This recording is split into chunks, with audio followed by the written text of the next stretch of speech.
کو بند کریں گے بالکل بند کر دیں, تھوڑا سا بھی نہیں چلے گا, تھوڑا سا. یہ آواز جو رپیٹ ہوتی ہے اس کو ایکو ہی کہتے ہیں نا. اتنا سمجھ بھی تیرے ساؤنڈ ہے ہی کوئی نہیں. وہ جی میں غصے نال نہیں بند کر دے, غصے نال بند کر دے جنہ کر سکے. یہ میرے مزاج میں نہیں. جب ہوں چلتا پہ بند کر کا اکا اجے ہے تھوڑی جی کسر, بالکل ختم کر دے. یہ اپنے مزاج میں نہیں ہے. کلاس میں بیٹھنے والے بندے کی سب سے بڑی مشکل یہ ہوتی ہے کہ جب تک اس کے کانوں کو سمجھ نہ آئے تو وہ سمجھتا ہے کہ آپ کو بھی سمجھ کوئی نہیں آ رہی. اس لیے یہ بالکل نکھری آواز ہونی چاہیے. تو پتہ تو لگے مولوی ہوئی کہندے کی پے نے, ٹھیک ہے. اس لیے وہ اپنی جگہ تے سچے نے ساؤنڈ والے بیچارے. وہ بسا اوقات تو کئی کہندے نے وہ ساڈا گلا بہ گیا, ہور کھولو اچھی کرو تو بیٹھا. وہ اپنی جگہ تے بیچارے سچے نے, لیکن ایک ساڈی ایک اپنی مجبوری ہے کہ اسی ایس لہجے دے وچ تقریر کرنوں پسند کرنے ہیں. یہ بہت اچھا کر چھڑے. اللہ تانوں خیر و برکت عطا فرمائے. یہ دسو بھی پنجابی سنو گے یا اردو سنو گے؟ نہیں, زیادہ ووٹ اردو دے نے, چپ زیادہ بیٹھے نے جی.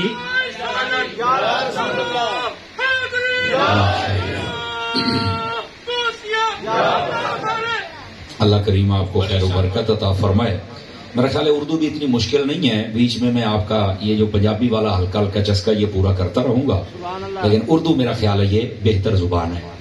یہ ذرا جو بچے ہیں ان کو ذرا خاموشی کروائیں, اور جتنے آپ حضرات بیٹھے ہیں تھوڑا توجہ فرمائیں. انشاءاللہ میں جو اپنا وقت ہے اس کے دائرے کے اندر رہتے ہوئے آپ کی جان چھوڑ دوں گا. انشاءاللہ آپ ذرا توجہ فرمائیں گے تاکہ بات کرنے اور سننے کا سکون بھی ملتا رہے اور سرور بھی میسر آتا رہے.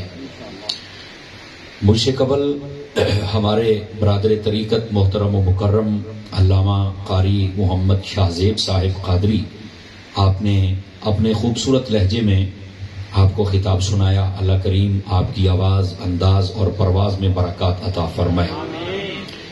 ہمارے نگینہ صاحب تو پھر ہیں نگینہ, پہلا بندہ ہے جس کو ارسلہ یرسل و ارسال کا بھی پتا ہے کہ اس کا مطلب کیا ہوتا ہے. ورنہ نقابت کی دنیا میں جو بندے ہوتے ہیں نا وہ نہ ہی پوچھو تو چنگی گل ہے, ٹھیک ہے. پھر یہ پہلا بندہ ہے جس کو میں نے نعرہ لگاتے یہ احتیاط کرتے دیکھا کہ سیدی مرشدی. اصل لفظ یہ ہے نہیں تو سیادی مرشادی. میں کہتے تینوں مطلب دا پتہ لگے سائیاں لمبا پالا نہیں تھے. میں آپ کو صحیح کہہ رہا ہوں, یہ پہلا بندہ ہے. میں ماشاءاللہ اللہ ان کو خیر و برکت عطا فرمائے, اور ان کے ذوق اور شوق اور علمی جو حوالوں سے محبت کرتے ہیں اللہ ان کو خیر و برکت عطا فرمائے. باقی انہوں نے جو میرے بارے میں کہا یہ ہے ان کی محبت. میں اپنی اوقات بڑی اچھی طرح جانتا ہوں کہ میں کیا ہوں. میں نیواں, میرا مرشد اچا, کہ میں اچیاں دے سنگ لائی ہوں, صدقے جمع ہونا اچیاں دے جنہ نیویاں نال بھائی. یہ ہے میرا تعارف, ٹھیک ہے. اس سے کوئی بڑی بات نہیں ہے. اللہ کریم ہم سب کو اپنے اپنے مرشد گرامی جن کے سید العقائد, سید الامال, سید الافعال ہیں ان کی وفاداریاں نصیب فرمائے. دوستان مکرم, ایک حدیث شریف سے میں بات کا آغاز کروں گا, لیکن اس سے پہلے میں اپنے بھائی برادر طریقت قاری محمد فیض سلطان صاحب کا شکریہ ادا کرتا ہوں جنہوں نے آپ کا پیغام مجھ تک پہنچایا کہ آپ یہاں پر نہیں بند کر دیں بیٹے, بالکل ہی کو بند کر, بالکل پیغام پہنچایا کہ یہ آپ کو یاد کر رہے ہیں. اور مجھے یاد پڑتا ہے پہلے بھی ایک مرتبہ یہاں پر میں حاضر ہوا تھا سبق سنانے کے لیے, تو میں دوبارہ پھر یہ ٹائم طے پایا تھا. میں حاضر خدمت ہوں. مجھے کہا تھا کہ 11:30 بجے بیان شروع ہوگا, لیکن اوپر والا بونس بھی مجھے دیا گیا, مجھے قبول ہے, لیکن گھڑیوں پر 12 بج گئے, منہوں پر نہیں بجنے چاہیے, پھر مزہ آئے گا, ٹھیک ہے. میں پوری کوشش کروں گا کہ گفتگو آپ کے مزاج کے مطابق ہو اور کچھ بامقصد بات ہو جائے. ایک حدیث شریف سے بات کا آغاز کروں گا. حضور سرور عالم نور مجسم رسول مکرم صلی اللہ علیہ وآلہ وصحبہ وبارک وسلم, آپ کا فرمان اقدس ہے, من صلی علیہ 50 مرۃ فی کل یوم صافحتہ یوم القیامہ. فرمایا جو بندہ ہر روز کی بنیاد پر اپنی عادت بنائے کہ وہ میری ذات پر 50 مرتبہ درود پاک پڑھے گا, میری آقا فرماتے ہیں قیامت والے دن میں اس کے ساتھ مصافحہ فرماؤں گا. مصافحہ سلام لینے کو کہتے ہیں. یہ بہت بڑی سعادت ہے, اور میں یہ سمجھتا ہوں کہ بڑا سستا سودا ہے اور کر لینا چاہیے. ہاں 50 مرتبہ ضرور درود پاک پڑھیے, پڑھتے ہوئے لطف آ جائے تو بے شک 50,000 مرتبہ پڑھ دیجئے. اللہ رب العزت مجھے اور آپ سب کو عمل کی توفیق عطا فرمائے. جو سورہ پاک کا ابتدائی حصہ میں نے تلاوت کیا ہے سورہ والفجر 30واں پارہ, اللہ رب العزت نے فرمایا والفجر، اور قسم ہے ہمیں فجر کی، ولیال عشر، اور فرمایا کہ 10 راتوں کی، والشفع والوتر، اور فرمایا جو چیزیں جوڑا جوڑا ہیں ان کی بھی قسم، اور جو چیزیں تنہا اور اکیلی ہیں ان کی بھی قسم، اور اس کے بعد فرمایا واللیل اذا یسر، اور ہمیں اس رات کی قسم جو گزر گئی، پھر فرمایا حل فی ذالک قسم الذی حجر، فرمایا عقل والو بتاؤ یہ قسم ہوئی کہ نہیں ہوئی؟ یہ بڑا خاص کلام ہے، اور میں چاہوں گا کہ اس کے اندر جو علم و حکمت کے موتی میری دانست میں ہے یا میری نظر میں ہے یا مجھے مستحضر ہے، میں وہ آپ کی خدمت میں عرض کر سکوں۔ آپ دھیان رکھیے گا، اللہ رب العزت نے یہاں پر 5 قسمیں ارشاد فرمائیں۔ علماء تفسیر نے یہاں سوال اٹھایا، بالخصوص آپ روح البیان اٹھا کے دیکھیں، فرمایا اللہ رب العزت نے ان چیزوں کی قسمیں کیوں ارشاد فرمائی؟ وہ فرمایا کہ اس کی وجہ یہ تھی کہ عرب معاشرہ وہ جب کوئی بات کرتے تھے تو جب کوئی بندہ ان کے سامنے قسم اٹھا کے بات کرتا تھا تو وہ اس کو جلدی قبول کر لیتے تھے۔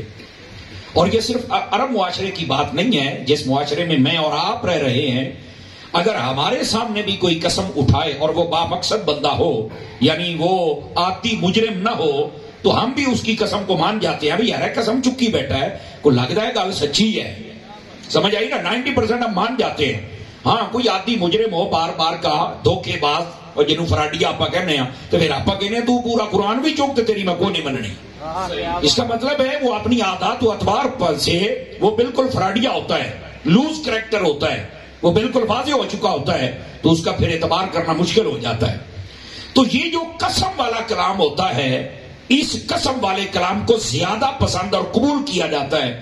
یہ عرب معاشرہ بھی اس کو قبول کرتا تھا، تو علماء تفسیر فرماتے ہیں کہ اللہ رب العزت نے ان کی ذہنی سطح کے مطابق کلام فرمایا، جو ان کا کلچر تھا اس کے مطابق کلام فرمایا کہ تم اگر قسم والی باتوں کو ہی مانتے ہو تو بندہ قسم اٹھائے تو مان جاتے ہو، میں تو رب ہو کے قسمیں اٹھا رہا۔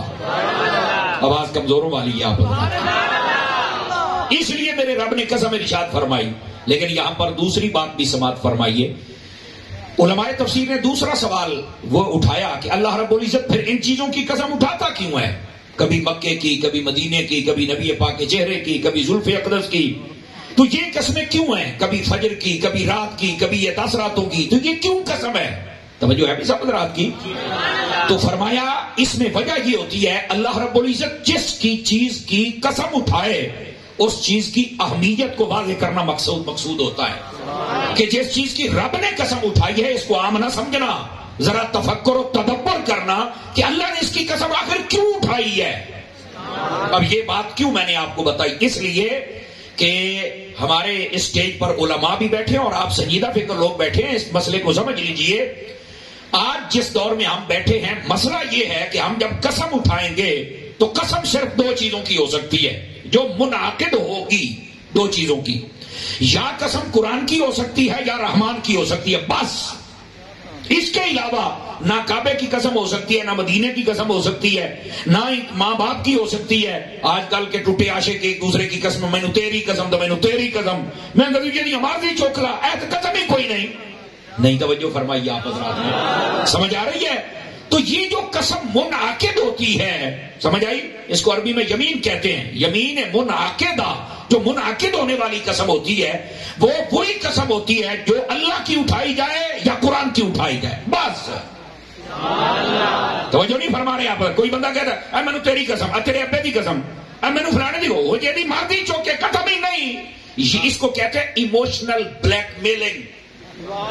یہ لفظ قسم تو استعمال کر رہا ہے لیکن ساتھ میں دھوکہ بھی دے رہا ہے کہ ہمارے شرعی نقطہ نظر میں جس کو حلف کہنا ہے، جس کو یمین کہنا ہے، جس پہ احکام صادر ہونے ہیں، وہ قسم تو یا قرآن کی ہوتی ہے یا رحمان کی ہوتی ہے۔ آواز سمجھ آئی آپ سبھی حضرات کو؟ تو ہم یہ قسم اٹھا سکتے ہیں، باقی کسی چیز کی ہم قسم نہیں اٹھا سکتے۔ ہاں ویسے محبت کے ساتھ ہم کہہ سکتے ہیں، محبت اور چیز ہے، قسم اور منعقد ہونا یہ اور چیز ہے۔ آواز سمجھے آپ سبھی حضرات؟ تو یہ اس لیے بتا رہا ہوں کہ اللہ رب العزت نے پھر مختلف چیزوں کی قسمیں کیوں ارشاد فرمائی؟ اللہ رب العزت نے اس لیے قسمیں ارشاد فرمائی تاکہ ان چیزوں کی اہمیت واضح ہو اور لوگ اس میں تفکر و تدبر کر کے اپنے لیے جو حقیقت اور معرفت کے موتی ہیں وہ چن کے اپنی زندگی کو بسر کر سکیں. اس لیے میرا رب تبارک و تعالیٰ ان کی قسمیں ارشاد فرماتا ہے. تو اگر یہ دو باتیں ہیں کہ قسم کو قبول کیا جاتا تھا اس لیے قسم اٹھائی, اور قسم اس لیے اٹھائی کہ ان چیزوں کی اہمیت ہو, تو پھر والفجر فرمایا کہ ہمیں فجر کی قسم ہے. تو پھر یہ کیوں فجر کی قسم ارشاد فرمائی؟ علماء تفسیر, آپ قاضی ثناء اللہ پانی پتی کی تفسیر مدری اٹھا کے دیکھ لیں, اس کے اندر بھی آپ نے لکھا ہے, فرمایا یہ جو والفجر ہے نا کہ اس کی قسم اٹھائی, تو یہ کون سی فجر ہے؟ پہلا قول وہاں پر جو موجود ہے توجہ فرمائیے گا, فرمایا اس سے مراد محرم الحرام شریف کی یکم کی فجر ہے. آواز کمزوروں والی ہے آپ حضرات کی, ٹھیک ہے؟ تھوڑا سا اپنا والیوم اتنا کریں گے مجھے پتا چلے کہ آپ کلاس روم میں بیٹھے اور آپ کو بات سمجھ آ رہی ہے. سمجھ آئیے آپ حضرات کو؟ اچھا, یہ قسم کے یہ فجر کیوں مراد ہے؟ محرم الحرام شریف اس کی یکم. اسلامی نقطۂ نظر سے ہمارے جو سال کی ابتدا ہوتی ہے وہ محرم سے ہوتی ہے. سمجھ آ رہی ہے؟ اور محرم کی جو یکم ہوتی ہے وہ آپ کو پتا ہے سال کی ابتدا ہے, وہ تو یکم ابتدا, اس یکم کی ابتدا فجر ہے. اور آپ کو پتا ہے ہر بندہ یہ چاہتا ہے کہ میری کسی بھی کام کی ابتدا اچھی ہو جائے. تسی سویرے دکان بھی کھول دو نا تو کہنے بوڑھی چنگی ہو جائے, آپ کو اس بات کی فکر ہوتی ہے نا. تو یہاں پر جو محرم الحرام شریف کی یکم کی فجر کہی گئی, تو یہاں پر نقطہ اس میں یہ ہے جو پنہاں ہے کہ یہ تمہارے سال کی ابتدا ہے. جیسے تم چاہتے ہو کہ ہماری بوڑھی اچھی ہو جائے, تو فرمایا اپنے سال کی بوڑھی بھی اچھی کرو نا, اٹھ کے فجر پڑھو نا. آواز کمزوروں والی ہے آپ حضرات کی, آواز سمجھ آئی ہے؟ یہ والفجر پہلا قول اگر مراد لیا جائے کہ محرم الحرام شریف کی یکم کی فجر ہے, تو اس کا مطلب کہ تمہاری ابتدا نماز فجر سے ہونی چاہیے. ایک قول یہ ہے. اب دوسرا قول بھی سماعت فرمائیے, فرمایا اس سے مراد حج والے دن کی جو فجر ہے وہ مراد ہے. اور آپ کو پتا ہے حج 9 ذوالحج کو اس کا خطبہ ہوتا ہے, اور اس دفعہ جو خوش نصیب حج کرنے کا ان کو حج اکبر میسر آئے گا, کیونکہ وہ جمعے والے دن ہو رہا ہے حج. تو یہاں پر یہ بھی آپ توجہ فرمائے, ہمارے ہاں لوگ پریشان ہوتے ہیں, او جمعے والے دن 2 عیداں کٹھیاں ہو جان نا, یہ پہاڑیاں ہوندیاں نے, بندے دا پوت بن ہے, جمعے والے دن حج ہو جائے تو وڈا بن جاتا ہے. نہیں توجہ فرمائی آپ حضرات نے. اچھا صوفی صاحب سبحان اللہ تو کہہ لو, تسی تو بیٹھے جی سمندری دی لاری دے انتظار چ جیو بھائی, بول لو ایک چپ شاہ بن کے بہ جاندے ہو. اوے آپا چپاں شاواں دے نہیں منن والے, اسی انہاں دے منن والے ہیں جڑا نیزے تے چڑھ کے بھی بولدے رہ جاندے نے نا.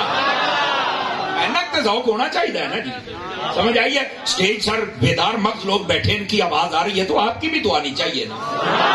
اور میں نے کوئی مشکل تقریر نہیں شروع کی, بالکل سادہ بات آپ کی خدمت میں کہہ رہا ہوں. ہاں ہے قرآن کا فیضان جو آپ کی خدمت میں عرض کر رہا ہوں. دوستان گرامی ذرا دھیان فرمائیے, یہ جو لفظ والفجر ہے اس کا پہلا معنی یہ تھا جو میں نے آپ کی خدمت میں عرض کیا.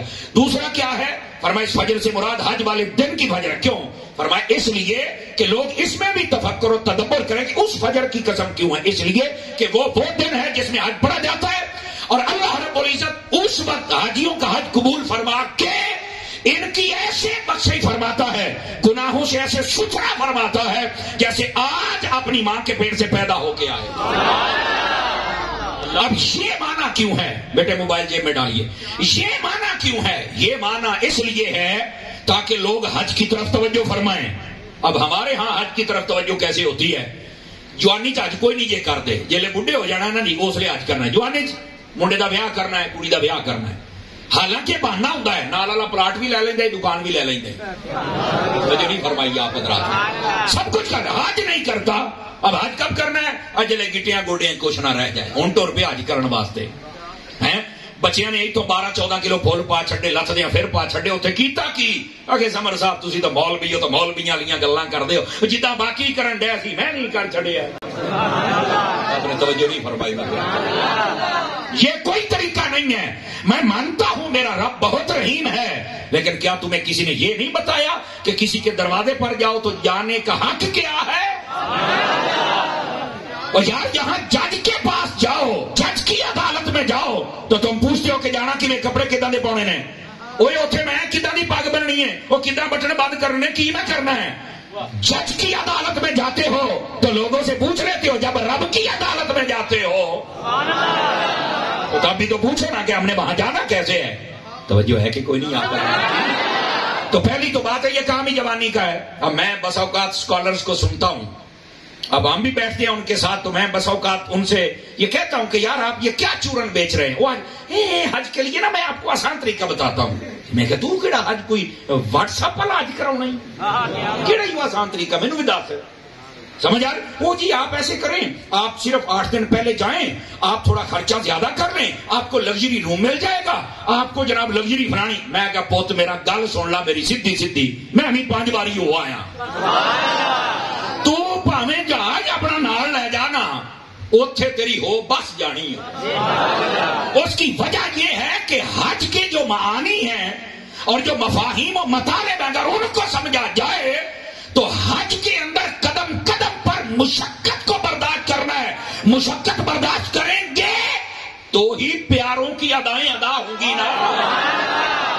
تو جو مرضی کر لیں, وہ بیٹھے ہیں جی آپ یہ لے لیں, آپ پیکج یہ لے لیں. میں کہ ایویں سائیاں دا 25 لاکھ لوائی جانا, انہوں 8 لاکھ والا ہی کر لین دے. نہیں توجہ فرما رہے آپ حضرات. 25 لاکھ والے تھوڑے جدو کسی پیر کٹے تو مینوں آ کے پڑ لیں, وہ سارے اپنی پئی ہوں. وہ کاکا ایویں ٹیویاں تے بیٹھ کے چورن ویچن ڈے پے نے, وہ یہ پیکج لے لیں, یہ لے لیں, یہ لے لیں. کمال والی پیسہ بہت ہی دلال ہے. اٹھے بولو کہ کو سوڑنا نہ لگے تہاڈی گل ہے. تو یہ کیا طریقہ کا؟ او بھائی حج ہے ہی مشقت کا نام. میں کہتا ہوں آپ جتنا مرضی لگژری کام کر لیں. اب ہم جب جاتے ہیں یقین فرمائیں لوگ اتنی محبت کرتے ایئرپورٹ سے اپنی گاڑیوں میں لے جاتے ہیں, پر جو مرضی ہوے سرکار جسے بندہ صحیح کرتا ہے نا تو صحیح طبیعت صحیح ہوتی ہے. جدو بندہ صحیح کرتا ہے نا تو صحیح طبیعت صحیح ہوتی جے ایک باری. حالانکہ کیتا جے عمرہ ہے, حج والے کام تو بہت دور جے. سمجھ آ رہی ہے؟ وہ مینوں ایک بندہ کہندا حضرت صاحب آپ آئے ہیں, لوگوں کا خدمت بھی ایڈی کیتی ہے تے اپنی تو پھر بس ہو گئی ہے. میں کہا پتر گناہ بخشوانے سوکھے نے, کچھ نہ کوئی تینوں کروانا پینا ہے. تو حج کے اس لیے وہ حج میں ہے ہی مشقت. آپ بھی تو پتہ چلے گا کہ رب کے لیے مشقت کون بڑھ. اب یہاں سے ہی اگر کوئی تمہیں فیڈ کر کے بھیجے کہ نہیں یہ پیکے لے لیں آپ کو کچھ نہیں ہوگا, تو اتنے جا کے دوسرا جا تیرا بیڑا کر کے 25 لاکھ روپیہ بھی لوایا تو گل تو پھر ہوتا ہی ہے. تو بہتر نہیں ہے تسی سارے دے نال جاؤ جدو تمہیں پتہ ہے. تو جو ہے نا, اچھا کئی بندے سیر ہلاؤندے پے نے, سیر ہلاؤنا بھی چنگا ہے. یہ مطلب ہوتا بھی گردن چ سریا نہیں. جو نہیں فرمائی آپ حضرات نے نا, یہ مطلب ہے کہ گردن چ سریا نہیں, لیکن یہ گردن چ نہیں تو پھر جیباں چ کیوں لے کے بیٹھے. سمجھ آئیے؟ تو اس کا لطف لینا جملے کا اگر آپ کو آیا ہے تو. او میرے عزیز, میرے پیارے, میرے بھائی, حج کرنے جائیں. اور میں آپ کو بتاؤں, ادھر میری طرف دیکھیں, جوانی میں جائیں, بیٹھ جائیں, جوانی میں جائیں حج کرنے کے لیے, عمرہ کرنے کے لیے جوانی میں جائیں. یہ مشقت کا کام ہے. لیکن ہم بوڑھے ہو کے چلے جاتے ہیں اور وہاں پر بہت سارے اعمال و افعال ہوتے ہیں جو ہم صحیح طریقے سے کر ہی نہیں پاتے. ایتھے آ کے جی تو مولوی ہے تو مولویاں والی گلاں کرنیاں, تے میں کہا اور میں شباز شریف والیاں کراں, او مولوی ہے تو مولویاں والی کراں دا. جڑا میرا شعبہ ہے کاکا میں وہی کرنیاں نے نا. تو جو میں نے پڑھا میں آپ کو بتا رہا ہوں. اس واسطے میرے عزیز, میرے بھائی, یہ جو فجر ہے نا یہ حج والے دن کی فجر ہے جس کی قسم ارشاد فرمائی, تاکہ لوگ توجہ فرمائیں کہ وہ اتنا عظیم دن ہے کہ انسان کے گناہ معاف ہو جاتے ہیں. میں بھی حج پہ جاؤں گا. اور سن لیجئے, صاحب باری شریعت کو پڑھیے, حج والا چیپٹر کھولیے آپ. توجہ ہے بھی سمجھ رہا ہے, آپ کھول کے پڑھ سکتے ہیں. اس کے اندر یہ باپ نے لکھا ہے اس بات کو. فرمایا, میں مفہوماً سنا رہا ہوں, جو حج کرنے کے لیے جاتا ہے اللہ کے گھر میں, اور اگر میرا حافظہ خطا نہیں کھاتا تو شاید عمرے کے بارے میں بھی یہ موجود ہے. فرمایا جو حج و عمرہ کرے اللہ تعالیٰ اس کی غریبی کو ایسے دور کرتا ہے جیسے زنگال والے لوہے کو آگ کی بھٹی میں ڈالا جائے تو وہ زنگال دور کر کے لوہے کو کھڑا کر دیتا ہے. فرمایا جو حج کرنے جائے, جو عمرہ کرنے جائے, اللہ غریبی دور کر کے اسے امیر بنا دیتا ہے.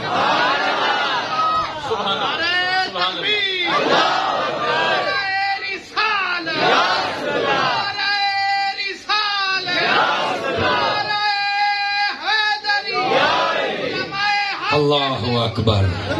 توجہ ہے بھی کوئی نہیں آپ سب حضرات کی. تو یہ لفظ والفجر یہ اس کا دوسرا معنی تھا جو میں نے آپ کی خدمت میں, دوسرا قول تھا جو علماء نے بیان فرمایا. اگر آپ جاگ رہے ہیں تو تیسرا بھی عرض کروں, والفجر, فجر کی قسم ارشاد فرمائی. پہلی یکم محرم کی, دوسری آج والے دن کی, اور تیسری فرمایا ہر روز کی نماز فجر کی قسم. تو اگر ہر روز کی نماز فجر تو پھر اس کا کیا مطلب ہے؟ فرمایا اس لیے تاکہ لوگ توجہ کریں، اپنے دن کی ابتدا فجر پڑھ کے کریں۔ حدیث شریف میں ہے یہ فیضان نماز آپ اگر پڑھ لینا، یہ دعوت اسلامی کے مکتبۃ المدینہ سے بڑے سائز میں جو شائع ہوئی ہے، سمجھ آ رہی ہے؟ اس کے اندر بھی یہ روایت موجود ہے۔ فرمایا جو بندہ فجر پڑھ کے اپنے گھر سے نکلتا ہے وہ اللہ کا جھنڈا لے کر نکلتا ہے۔ حدیث شریف ہے، میں گپ نہیں سنا رہا آپ حضرات کو۔ اور فرمایا جو فجر پڑھے بغیر اپنے گھر سے نکلتا ہے وہ شیطان کا جھنڈا لے کے نکلتا ہے۔ بتاؤ شیطان کا جھنڈا لے کے نکلنا ہے یا رحمان کا جھنڈا لے کے نکلنا ہے؟ سبھی کہیں رحمان کا جھنڈا، تو پھر وہ کیسے ملے گا؟ فجر پڑھ، آواز کمزور ہوگا۔ چلو ایک اور روایت سنا دیتا ہوں، ہو سکتا ہے آپ کو سمجھ میں آ جائے۔ مسلم شریف کے اندر یہ روایت ہے، توجہ ہے، مسلم شریف نے فرمایا جو بندہ عشاء با جماعت پڑھ کے سو جائے اللہ تعالیٰ آدھی رات عبادت کا ثواب دیتا ہے۔ کہاں ہیں وہ ٹی ویوں پر بیٹھنے والے یتیم العلم یزید الفکر؟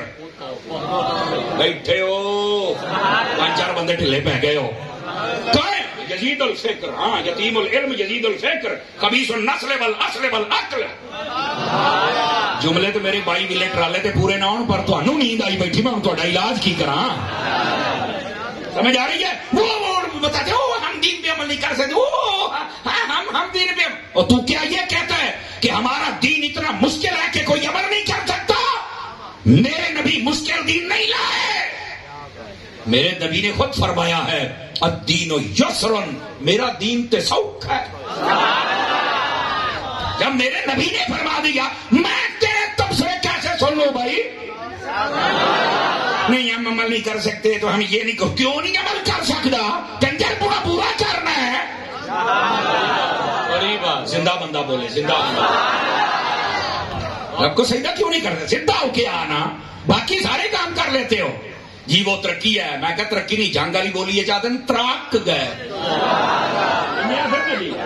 مطلب ہے 2-4 بندے جنگ والے بیٹھے، مینو وہ بولی میں ڈی ایم دی ہے۔ ہاں کیوں حضرت آپ نے تو سنی ہوئی ہے نا؟ جی بالکل، ہاں یہ بھی ایک رنگ ہے اور رخ ہے۔ لیکن میں جب کوئی چیز گندی ہو جائے نا، بدبو مار جائے، جنہوں آپ کہنے ہیں بوس گئی، باسی ہو گئی، بئی ہو گئی، بو آن لا پئی، تو جنگ والے آدم تراک گئی۔ وہ جو نہیں فرمائے جو کہتے ہیں ہم ترقی کے نام پہ کرتے ہیں، میں کہا تراک گئے ہو۔ اصل یہ ترقی نہیں، ترقی یہ ہے کہ دنیا، یہ لوگ ان کا نظریہ پیر سے ہٹا کے مصطفیٰ کی چوکھٹ سے ملا دے، یہ اصل بات ہے۔ تمہیں کس نے کہا دین مشکل ہے؟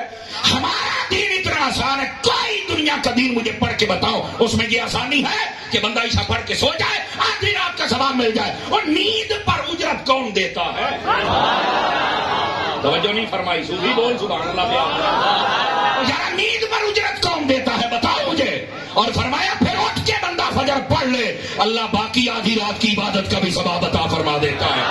وہ ستے پہ رہے ہو، میں آپ کو کہتا ہوں آپ سیکورٹی گارڈ بھی رکھتے ہیں نا گلیوں کے اندر یا بینکوں کے بعد، تو راتی چکر لاؤ گے بھی کدھر ستا تو نہیں پیا، تسی انہوں ساؤنڈ نہیں دے، کیوں؟ اور تو جاگنا ہے، تیرا کام میں راتی جاگنا ہے، راتی جاگے گا تے اجرت ملے گی نا، صدقے اپنے رب تو جاواں۔ فرمایا عشاء پڑھ کے سو جاؤ، اٹھ کے فجر پڑھ لو، ساری رات تانوں جاگن دی لوڑ ہی نہیں، میں رب تانوں انجی ثواب عطا فرما چھڈاں۔ کون سا دین ہے جس میں یہ ثواب ہے؟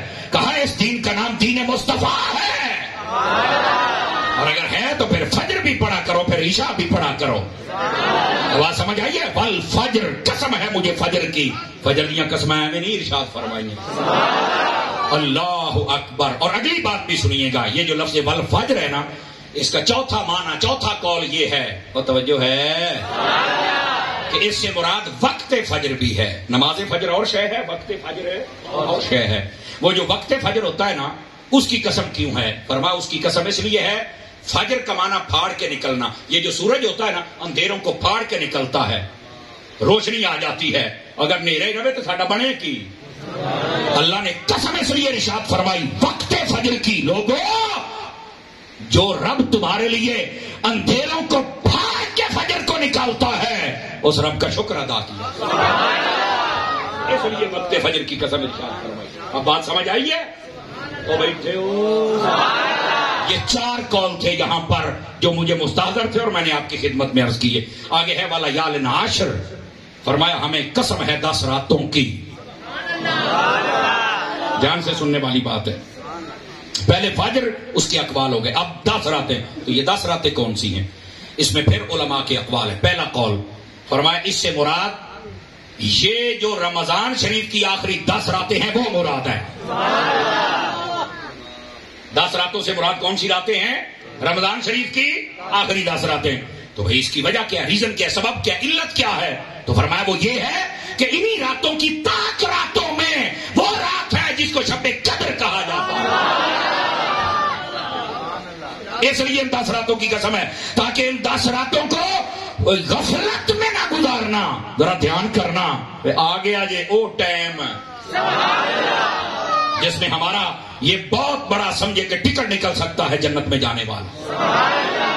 نمبر 1 پہلا قول 10 راتوں کی قسم کون سی؟ رمضان کی آخری. نمبر 2 10 راتوں کی قسم کون سی؟ تفسیر مدری میں قاضی ثناء اللہ پانی پتی نے لکھا، فرمایا اس سے مراد یہ جو ذوالحج کی پہلی 10 راتیں ہیں ان کی قسم ارشاد، یہ جو اللہ نے ہمیں عطا فرمائی ہے. سمجھ آ رہی ہے؟ آج 1 تاریخ گزری ہے نا، اور رات یہ دوسری شروع ہو چکی ہے، چونکہ چاند نظر آنے سے رات شروع ہو جاتی ہے. جو بھی فرما رہے آپ حضرات ایسے ہی ہے جناب. تو یہ جو 10 راتیں ہیں یہ بڑی عظمت و فضیلت و برکت والی ہے، ان کی قسم ارشاد فرمائی ہے. اور ان کے بارے میں اگر آپ تفسیر مظہری کو پڑھ لیں تو اس کے اندر باقاعدہ روایت موجود ہے. فرمایا جتنے دن ہیں نا، دن توجہ ہے کہ کوئی نہیں ہے، دنوں کی عبادت بہت زیادہ اللہ کو پسند ہے، لیکن سب سے زیادہ ان دنوں میں جو عبادت کرے اللہ کو پسند آتا ہے. یہ میں نے مفہوماً آپ کی خدمت میں عرض کیا ہے. سمجھ آئی؟ یہ 2 قول. پہلے یہ 10 راتیں کون سی ہیں؟ رمضان کی آخری. دوسرا قول یہ 10 راتیں کون سی ہیں؟ ذوالحج کی پہلی. تیسرا قول فرمایا یہ 10 راتیں ہیں محرم کی پہلی 10 راتیں. یہ تیسرا قول ہے. کیوں؟ اس میں پھر وہی معنی آ جائے گا کہ یہ سال کی ابتدا ہے، اور ابتدا پھر 10 راتوں سے کیوں؟ فرمایا یہ 10 راتیں جو محنت کر لینا ہو سکتا ہے اس کی عادت بن جائے. اور اگلی بات قرآن مجید میں ایک اشارہ بھی ہے، ادھر دیکھنا، من جاء بالحسنۃ فلہ عشر امثالھا. فرمایا جو ایک چیز اللہ کی بارگاہ میں نیکی کرے اللہ 10 عطا کرتا ہے. تو فرمایا جو 10 راتوں میں کر لے گا پھر اللہ کیا عطا فرمائے گا.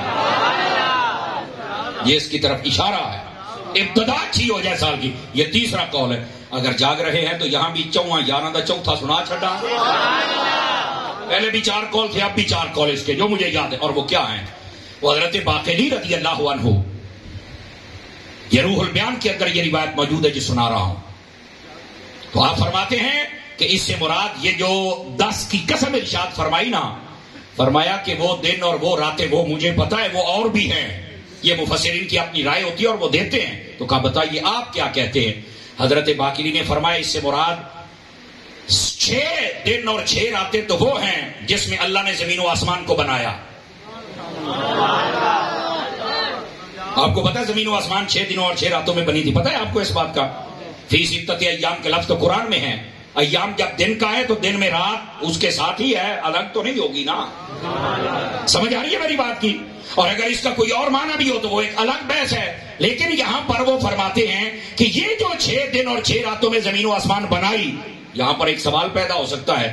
اللہ نے تو فرمایا کون فیکون، وہ کون کہے تو شے ہو جاتی ہے. تو پھر زمین و آسمان بناؤ تو 6 دن کیوں لا چڑھے؟